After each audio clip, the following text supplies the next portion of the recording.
Welcome to Mojo TV. బులెటిన్ల ముందుగా headlines. అమరావతికి చట్టబద్ధత, రాజ్యసభలో ఆమోదం, ఏపీకి శుభవార్త.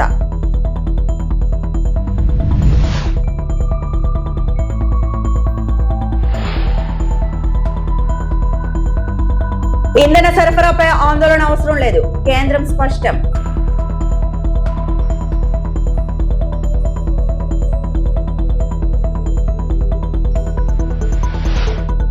అమరావతికి చట్టబద్ధతపై నారా లోకేష్ హర్షం.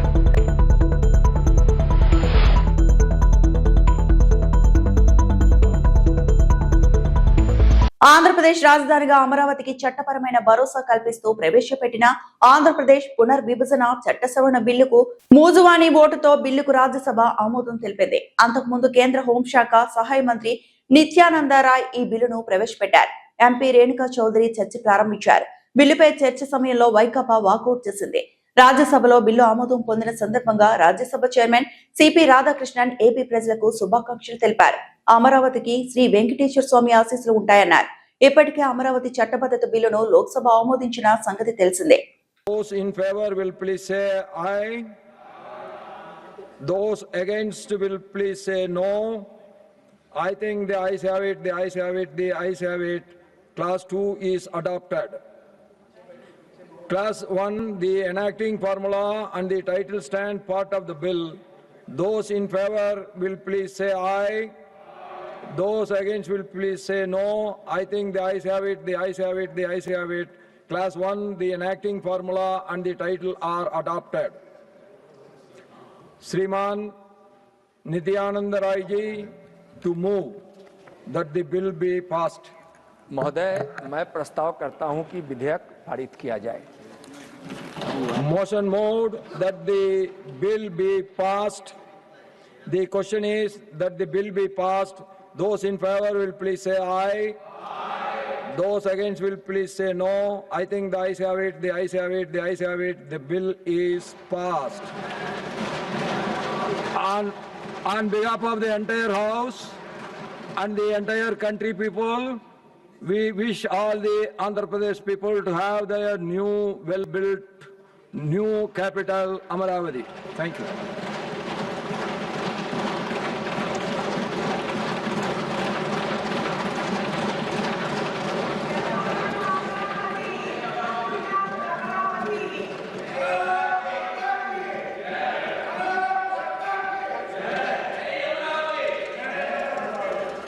Lord Venkateswara bless all the Andhra Pradesh people with their new capital.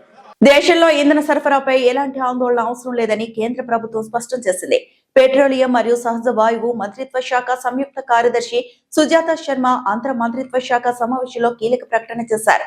దేశానికి అవసరమైన క్రూడ్ ఆయిల్ సరఫరా పూర్తిగా సురక్షితంగా ఉందని, అలాగే సల్ఫర్ కొరత ఎక్కడా లేదని ఆమె తెలిపారు. ఇక గృహ వినియోగదారులకు సహజ వాయువు సరఫరా 100% భద్రంగా ఉందని స్పష్టం చేశారు. గత ఒక నెలలోనే సుమారు 3,37,000 పైగా పిఎన్జి కనెక్షన్లు అందించగా అందులో 2,90,000 కనెక్షన్లు ఇప్పటికే యాక్టివ్ అయ్యాయి. దేశవ్యాప్తంగా గ్యాస్ సరఫరా వ్యవస్థను మరింత బలోపేతం చేసే దిశగా ప్రభుత్వం చర్యలు తీసుకుంటుందని అధికారులు తెలిపారు. कुछ इस तरह की खबर सुनने को मिली कि सल्फर की सप्लाईज में कुछ इशू है. मैं ये बात क्लियर कर देना चाहती हूँ कि क्योंकि हमारी रिफाइनरीज मैक्सिमम कैपेसिटी पर ऑपरेट कर रही हैं, इसलिए सल्फर की कोई शॉर्टेज नहीं है. हमारे रिटेल आउटलेट्स नॉर्मल ऑपरेट कर रहे हैं. इंटरनेशनल वॉलेटिलिटी के बावजूद भी पंप के प्राइसेस में कोई इंक्रीज नहीं किया गया है. भारत सरकार ने प्राइसेस को स्टेबल रखने के लिए एक्साइज ड्यूटी में रिडक्शन किया है और कुछ बाहर हमारी ऑयल मार्केटिंग कंपनीज भी उठा रही हैं और लगभग 24 रुपये का अंडर रिकवरी पेट्रोल के ऊपर और 104 रुपये का अंडर रिकवरी डीजल पर लीटर डीजल पर है. इसके अलावा नेचुरल गैस की सप्लाई डोमेस्टिक कंज्यूमर्स को 100% एश्योर्ड है और जैसा कि मैं आपको बताती आ रही हूं कि भारत सरकार ने पीएनजी के एक्सपेंशन के लिए कई सारे कदम उठाए हैं. ये इसलिए भी ज़रूरी है कि इससे हमारे एलपीजी के ऊपर जो प्रेशर है वो ईज़ आउट होगा. इसी क्रम में आपको मैं याद दिलाना चाहूँगी कि भारत सरकार ने एक ऑर्डर इशू किया था और जिसमें ये कहा था कि 10% एडिशनल कमर्शियल एलपीजी दी जाएगी अगर state government ease of doing business के द्वारा पीएनजी एक्सपेंशन को प्रमोट करेंगे। इस संबंध में मैं ये बताना चाहूँगी कि लगभग 8 स्टेट्स और 8 स्टेट्स को एडिशनल एलोकेशन दिया जा रहा है और 3 स्टेट से एप्लीकेशन आया है जो अंडर कंसीडरेशन है। पिछले एक माह में लगभग 3,33,000 पीएनजी कनेक्शंस दिए गए हैं, उनको गैस सप्लाई की गई है। इसके अलावा 2,90,000 नए कनेक्शन भी दिए गए हैं और 3,61,000 के आसपास न्यू रजिस्ट्रेशन भी प्राप्त हुए हैं। एलपीजी के सप्लाई के संबंध में मैं ये बताना चाहूँगी कि पेट्रोल और डीजल की तरह ही इंटरनेशनल वॉलेटिलिटी के बावजूद प्राइसेस आर स्टेबल। कोई एलपीजी घरेलू सिलेंडर के दाम में कोई इंक्रीज नहीं किया गया है। किसी भी डिस्ट्रीब्यूटर पर ड्राई आउट नहीं है और सभी डिस्ट्रीब्यूटर्स के पास पर्याप्त एलपीजी उपलब्ध है। लगभग 95% रिफिल बुकिंग ऑनलाइन प्राप्त हो रही है और लगभग 85% डिलीवरी। ఎన్నికలకు ముందు ఏకైక రాజధాని అమరావతి అని చెప్పిన జగన్ గెలిచిన 6 నెలల్లో 3 రాజధానుల పేరిట డ్రామా చేశారని మంత్రి నారా లోకేష్ అన్నారు. ప్రపంచంలో 3 రాజధానుల విధానం ఎక్కడా విజయవంతం కాలేదని చెప్పారు. ఢిల్లీలో ఆయన మీడియాతో మాట్లాడారు. అదే వ్యక్తి కరెక్ట్ గా ఫౌండేషన్ తర్వాత నేనే మాట్లాడాను, డావోస్ లో నేనే తీసుకొచ్చానంటే ఇంకేమన్నాలండి ఆయన్ని. సో ఆయన ఇంకా అధికారంలోకి రాడు, ఎందుకంటే ప్రజలు అన్ని గమనిస్తున్నారు. గతంలో అంటే ఒక్క ఛాన్స్ అని ఆయన కోరారు, ఒకే చూద్దామని ప్రజలు ఇచ్చారు. దానివల్ల ప్రజలు ఎంత ఇబ్బంది పడ్డారు ప్రజలే స్వయంగా చూశారు. ఎన్ని దాడులు జరిగినాయి, ఎన్ని దొంగ కేసులు పెట్టారో ప్రజలే అనుభవించారు. సో ప్రజలు కూడా అప్రమత్తంగా ఉన్నారు. ఎస్, కంటిన్యూటీ ఆఫ్ గవర్నమెంట్ కూడా చాలా అవసరం. మీరు గుజరాత్ చూడండి, ఒకే పార్టీకి చెందిన ప్రభుత్వం అధికారంలో ఉంది కనుకనే గుజరాత్ ఈరోజు ఇంత అభివృద్ధి చెందింది. ఒరిస్సాలో కూడా గతంలో అదే జరిగింది. ఇప్పుడు ఆంధ్ర రాష్ట్రానికి కూడా ప్రభుత్వ కొనసాగింపు అనేది చాలా చాలా అవసరం. ఇప్పుడు మీరు చూడండి, 22 నెలలు 21 మంత్స్ 21 నెల 21 మంత్స్ ఎన్ని పరిశ్రమలు తీసుకొచ్చాడు. ఎవరిని ఊహించారు? ఇక్కడ ఉందా మనం ఎవరన్నా ఊహించామా? కాగ్నిసెంట్, గూగుల్, టీసీఎస్, ఇప్పుడు ఇన్ఫోసిస్ వస్తుంది, సోలార్ సెల్ మ్యానుఫ్యాక్చరింగ్ కంపెనీలు తీసుకొచ్చాం, ఏసీలు తయారు చేసే కంపెనీలు తీసుకొచ్చాం, one of India's largest steel plant తీసుకొచ్చాం, ఇంకా కొన్ని రాబోతున్నాయి. ఎవరిని ఊహించామా? కానీ ఎన్ని ఎందుకు వస్తున్నాయంటే ఒక బ్రాండ్ ఉంది, ఆ బ్రాండ్ బాబు.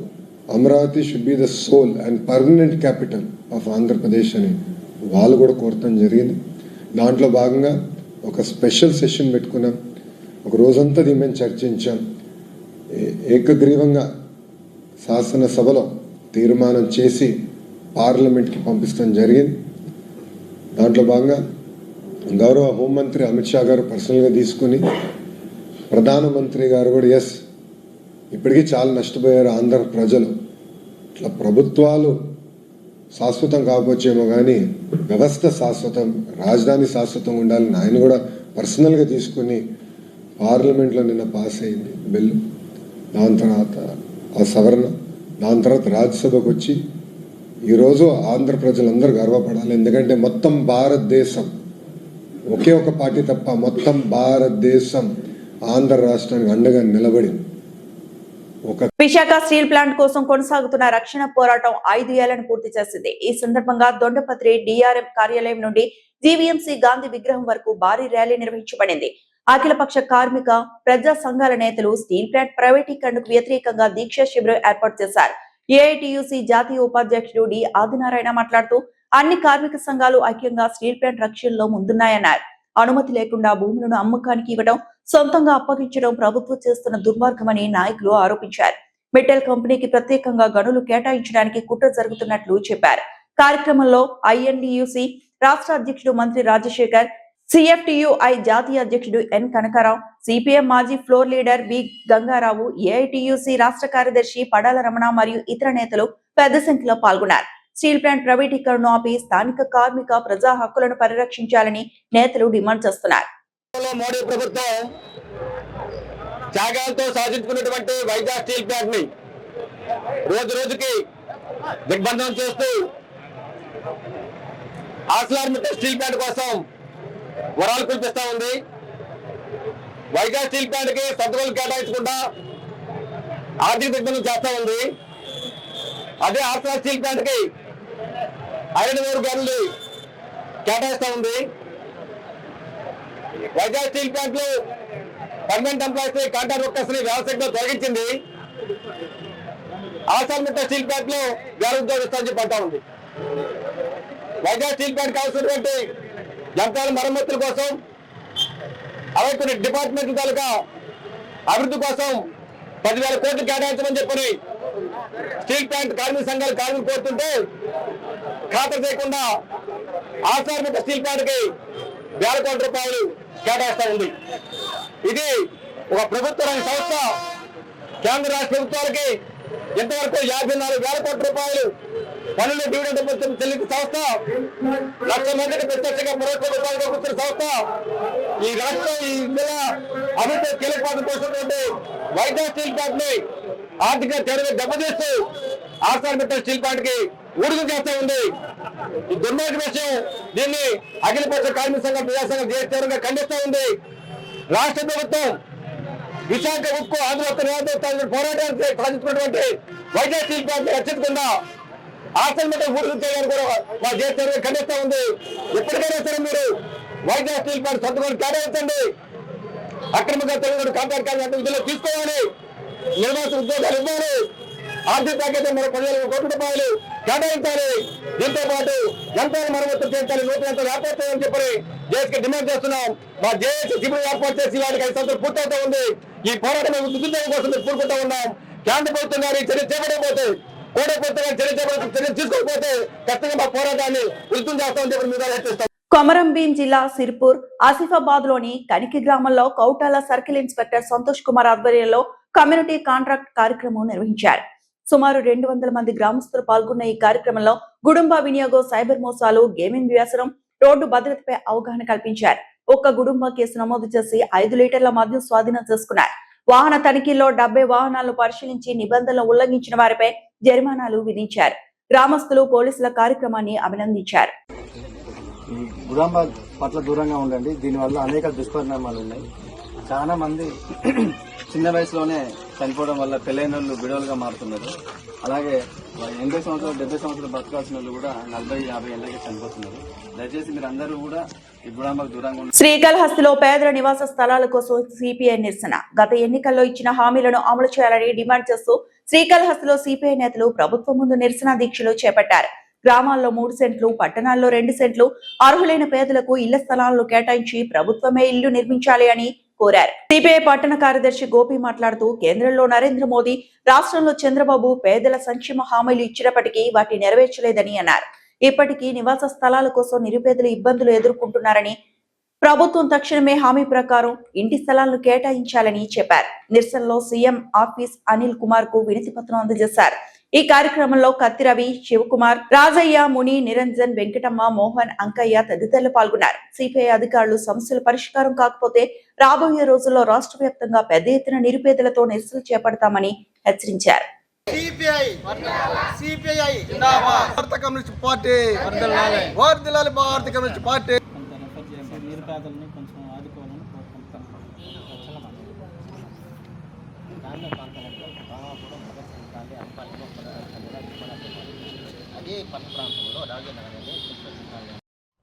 రాష్ట్ర కమిటీ పిలుపు మేరకు భారత కమ్యూనిస్ట్ పార్టీ సిపిఐ రాష్ట్ర వ్యాప్తంగా జిల్లా ఆఫీసుల దగ్గర, మండల కేంద్రాలలో ధర్నా నిరసన జరుగుతూ ఉంది. గత ప్రభుత్వం నుంచి మేము ఇళ్ల స్థలాలు ఇవ్వాలని, ఇల్లు కట్టించాలని చెప్పేసి ధర్నాలు నిర్వహిస్తూ ఉన్నాం. అప్పుడు మేము వైఎస్ఆర్సీపీ పార్టీలు ఎప్పుడు ధర్నాలు చేసేటప్పుడు ఇదే కూటమి ప్రభుత్వము, ఇదే తెలుగుదేశం పార్టీ వీళ్ళంతా మాకు మద్దతు చేశారు. ఏమని, మీతో పాటు మేము కూడా మద్దతు చేసి అదేవిధంగా 5 లక్షల రూపాయలు ఇంటి స్థలాలు 2 సెంట్లు 3 సెంట్లు ఇవ్వాలనేసి వీళ్ళు కూడా మాతో కూడా ధర్నాలు పాల్గొన్న వాళ్ళు. ఇప్పుడు ప్రభుత్వం వచ్చిన తర్వాత వీళ్ళు వచ్చి 2 సంవత్సరాలు పూర్తి అవుతున్నప్పటికీ గ్రామీణంలో 3 సెంట్లు, పట్టణాల్లో 2 సెంట్లు ఇవ్వాలనేసి ఇప్పటికీ ఎన్నోసార్లు ఎంఆర్ఓ గారికి కానీ, జిల్లా కలెక్టర్ కానీ మేము ఇస్తూనే ఉన్నాం, అర్జీలు ఇస్తూనే ఉన్నాం, చూస్తున్నారు, పోతున్నారు కానీ పట్టించుకునే పనులు పోతా ఉంది. ఇదే విధంగా వ్యవహరిస్తే ఈసారి రాబోయే రోజుల్లో అందరినీ పేదలందరినీ కూడగట్టుకొని జిల్లా ఆఫీసుల దగ్గర మండల ఆఫీసుల దగ్గర ధర్నా నిర్వహించడానికి సిద్ధంగా ఉన్నామని చెప్పేసి భారత కమ్యూనిస్ట్ పార్టీగా అనకాపల్లి జిల్లాలోని దేవరపల్లి మండలంలో తాగునీటి సమస్య తీవ్ర రూపం దాల్చింది. చింతలపూడి పంచాయతీ పరిధిలో మదనగర్వు గ్రామానికి చెందిన గిరిజనులు త్రాగునీటి కోసం కిలోమీటర్ల దూరం నడవాల్సిన పరిస్థితి నెలకొంది. మమ్మల్ని మనుషులుగా చూసి మంచినీళ్ల సౌకర్యం కల్పించండి అంటూ వారు అధికారులను వేడుకుంటున్నారు. అనకాపల్లి జిల్లా దేవరపల్లి మండలం మదనగర్వు గ్రామంలో తాగునీటి కొరత గిరిజనులు తీవ్ర ఇబ్బందులకు గురిచేస్తోంది. గ్రామానికి సమీపంలో తాగునీరు వనరులు లేకపోవడంతో గిరిజనులు కిలోమీటర్ల దూరంలో ఉన్న గడ్డల వద్ద నుంచి ఊట నీటిని తెచ్చుకొని జీవనం సాగిస్తున్నారు. వేసవి కాలం దగ్గర పడుతుండటంతో ఈ సమస్య మరింత తీవ్రంగా మారే అవకాశం ఉందని వారు ఆందోళన వ్యక్తం చేస్తున్నారు. అధికారులు వెంటనే స్పందించి శాశ్వత పరిష్కారం కల్పించాలని గిరిజనులు డిమాండ్ చేస్తున్నారు.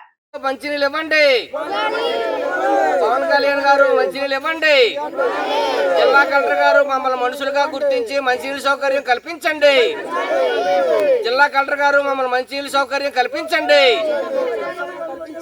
జిల్లా కలెక్టర్ గారు మమ్మల్ని మనుషులుగా చూసి మంచినీళ్ళ సౌకర్యం కల్పించాలి, జిల్లా కలెక్టర్ గారు మమ్మల్ని మనుషులుగా చూసి మంచినీళ్ళ సౌకర్యం కల్పించాలి, చంద్రబాబు నాయుడు గారు మాకు మంచినీళ్ళ సౌకర్యం కల్పించి మనుషులుగా గుర్తించండి, చంద్రబాబు నాయుడు గారు మమ్మల్ని మనుషులుగా చూసి మంచినీళ్ళ సౌకర్యం గుర్తించండి. ఇక్కడ చిన్నపిల్లలతో సహా గిరిజనులందరూ కూడా నిరసన తెలియజేయడం జరుగుతూ ఉంది. దీని మీద వెంటనే ప్రభుత్వం స్పందించి జిల్లా కలెక్టర్ గారు స్పందించి వేసవి కాలం చాలా తీవ్రంగా ఉంది, గెడ్డలు ఆరిపోతూ ఉన్నాయి, చిన్న ఓటు నీటిలోనే నీళ్లు తాగి వీళ్ళు జీవనం సాగించి వీళ్ళు అనారోగ్యాలు పాలైపోయి తీవ్రమైనటువంటి ఇబ్బందులు పడినటువంటి పరిస్థితి ఈరోజు ఉంది.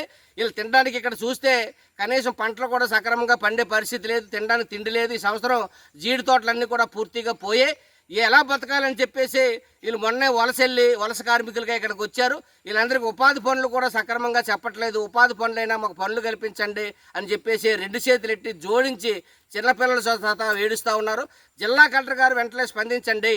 పవన్ కళ్యాణ్ గారు మీరు ఎక్కడ ఏసీ రూముల్లో కూర్చొని అడవి తల్లి బాట పడడం కాదు, ఇలాంటి గ్రామాలు సందర్శించండి, ఈ గ్రామాలు చూడండి, మీరు చూసి వీళ్ళకి మంచినీళ్ళ సౌకర్యం కల్పించండి అని చెప్పేసి మేము అడుగుతూ ఉన్నాం. కాబట్టి ఇక్కడ గెడ్ నుండి దాదాపు 2 కిలోమీటర్లు ఈ గ్రామానికి మంచినీళ్ళు తెచ్చుకొని ఊట నీళ్ళు వీళ్ళు బతుకుతూ ఉన్నారంటే వీళ్ళు మనుషులా లేకపోతే అడవిలో జంతువులుగా మీరు చూస్తుంటారా అని చెప్పేసి మేము అడుగుతూ ఉన్నాం. ఈ జిల్లా ఉన్నటువంటి కలెక్టర్ గారు కానీ ఇక్కడ ఉన్నటువంటి ఆర్డబ్ల్యూఎస్ అధికారులు కానీ ఏం చేస్తుంటారని చెప్పేసి మేము ప్రశ్నిస్తూ ఉన్నాం. కాబట్టి వీళ్ళకి వెంటనే బోర్ వేసి వెంటనే వీళ్ళకి మంచినీళ్ళ సౌకర్యం కల్పిస్తే కొంత అనారోగ్య సమస్యలటువంటి పరిష్కారం అవుతాయి. ఆరోగ్య సమస్యలుగా ఈరోజు వీళ్ళు ఉంటారు. వీళ్ళు చిన్నపిల్లలు వీళ్ళు జ్వరాలు వచ్చి గడ్డ నీళ్ళు తాగి ఊట నీళ్ళు తాగి డయోరియా, మలేరియా, డెంగ్యూ అనేకమైనటువంటి టైఫాయిడ్ లాంటి జ్వరాలు వచ్చి ఆ మందులకే ఈరోజు తీవ్రమైన ఇబ్బందులు పడినటువంటి పరిస్థితి ఇక్కడ కనిపిస్తుంది. అందుకని ఈ గిరిజనులు ఆదుకోవాల్సినటువంటి బాధ్యత ఈ ప్రభుత్వం మీద ఉంది. గిరిజనుల కోసమే నేను అడుగుబాట పట్టాను. నేను జనసేన పార్టీని ఆవిర్భావం కూడా నేను గిరిజనులనే జరుపుకుంటాను గొప్పలు చెప్పుకున్న పవన్ కళ్యాణ్ గారు ఈరోజు గిరిజన గ్రామాలను గుర్తించకపోవడం దుర్మార్గం, అన్యాయం, ఘోరం, నేరం. కాబట్టి ఇటువంటి గ్రామాల మీద వెంటనే స్పందించి యుద్ధ ప్రాతిపదిక మీద ఈ గిరిజన గ్రామాలకి మంచినీళ్ళ సౌకర్యం కల్పించి వెంటనే ట్యాంకర్ల ద్వారా ముందు నీళ్ళు అందించి వెంటనే బోరేసి వెంటనే రిగ్గి ఇక్కడ పంపించి వెంటనే వీళ్ళకి మంచినీళ్ళ సౌకర్యం కల్పించకపోతే మేము ఈ గిరిజనుల తరపున ఉండి నిలబడి పోరాడి వచ్చి నెల 2వ తారీఖున జిల్లా కలెక్టర్ ఆఫీస్ దగ్గర పెద్ద ఎత్తున వీళ్ళందరినీ తీసుకొస్తే జిల్లా కలెక్టర్ గారు అక్కడ సమాధానం చెప్పాల్సి వస్తుంది. వీళ్ళకి ఏమన్నా ఇక్కడ జరిగితే వీళ్ళకి మంచినీళ్ళ వల్ల అనారోగ్యాల సమస్యలు వస్తే దీనికి ప్రభుత్వమే బాధ్యత వహించవలసి వస్తుంది. గిరిజనులు ఒక్క గ్రామం ఉన్నా మీరు మంచినీళ్ళు ఇస్తామని చెప్పినటువంటి మాట నిలబెట్టుకోవట్లేదు.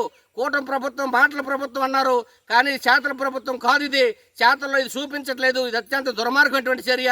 కాబట్టి వెంటనే వీళ్ళందరికీ కూడా మంచినీళ్ళ సౌకర్యం కల్పించి గిరిజనులు ఆదుకోవడం ద్వారా మీ ప్రభుత్వానికి మనుగడ ఉంటుంది, లేకపోతే పతనం అయిపోతాయి, గిరిజనులకు అన్యాయం చేసిన వాళ్ళు అవుతారు. కాబట్టి దీన్ని అర్థం చేసుకొని వెంటనే గిరిజన గ్రామాలకి మంచినీళ్ళ సౌకర్యం కల్పించాలని చెప్పేసి మదనగర్వు గిరిజనుల తరపున నేను సిపిఎం పార్టీగా ఈ ప్రభుత్వాన్ని అధికారులు డిమాండ్ చేస్తా ఉన్నాను. ఈ వార్తలు ఇంతటితో సమాప్తం.